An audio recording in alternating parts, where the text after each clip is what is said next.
সুধী দর্শকবৃন্দ, সুধী বন্ধুগণ, আজ আমি আপনাদের সামনে হাজির হয়েছি অনন্ত বিশ্ব বার্তায়।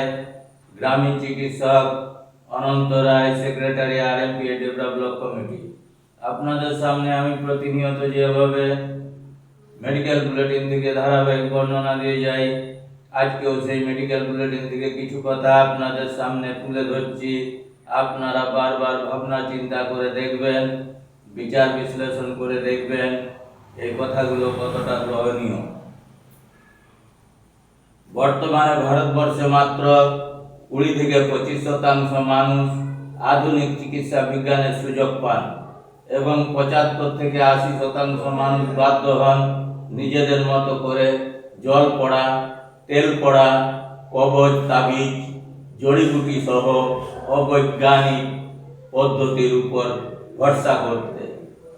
সাধারণত মানুষের কাছে আধুনিক চিকিৎসা বিজ্ঞানের সুযোগ সুবিধাগুলি যেখানে ধরা ছোঁয়ার বাইরে, বর্তমান স্বাস্থ্য পরিষেবাতে রাষ্ট্রের দায়বদ্ধতা যেখানে দায়িত্বহীনতার নামান্তর, সেখানে দেশজ চিকিৎসা পদ্ধতি প্রাথমিক স্বাস্থ্য পরিষেবাতে আনার প্রচার ও নির্দেশনামা সত্যি কৌতূহলের সৃষ্টি করে।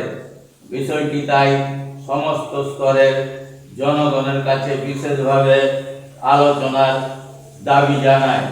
ওষুধ কোম্পানির মানুষরা এমনভাবে দেখান যেন এতদিন দেশজ চিকিৎসা পদ্ধতি ও গাছগাছড়ার ওষুধের খবরাখবর জানা ছিল না বলে বিভিন্ন দেশের সরকারগুলো তাদের দেশের জনস্বাস্থ্য দায়িত্ব পালন করতে পারেনি।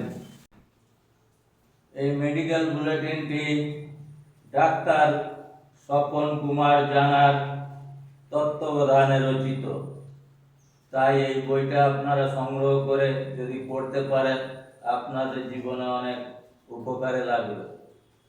সরকারের এইসব ধাপ্পাবাজি, রোগীদের ঘাড় মনানোর ব্যবস্থা আর বিভিন্ন ফাঁক ফোকর, এইগুলো ওষুধ দুনিয়ায় বর্তমান। আপনারা তাই চিন্তা ভাবনা করে দেখুন, চোখ খোলা রাখুন, কান খোলা রাখুন, পত্র পত্রিকা পড়ুন, বিশেষভাবে সবকিছু জেনে বুঝে তারপরে চিকিৎসা করান। আপনারা আমার থেকে অনেক কিছু বেশি জানেন, তাই আমি আর বিশেষ কিছু বলে সময় নষ্ট করছি না। আপনাদের কাছে শুধু রিকোয়েস্ট করব আমার এই ভিডিওটাকে সারা দুনিয়ায় পৌঁছে দেওয়ার জন্য বেশি বেশি করে শেয়ার করবেন আর সাবস্ক্রাইব করবেন, যাতে আপনাদের সামনে এই ভিডিওটা সবার আগে পৌঁছে যায়। তার জন্য দয়া করে আমার কষ্ট পরিশ্রম লাঘব করবেন, ভিডিওটাকে শেয়ার করে মানুষের মাঝে পৌঁছে দিয়ে। আর বিশেষ কিছু না বলে আপনাদের সবাইকে আমার আন্তরিক ধন্যবাদ ও নমস্কার জানিয়ে বিদায় নিচ্ছি অনন্ত বিশ্ব বার্তা থেকে। গ্রামীণ চিকিৎসক অনন্ত রায়, সেক্রেটারি RMPA ডেভেলপ কমিটি।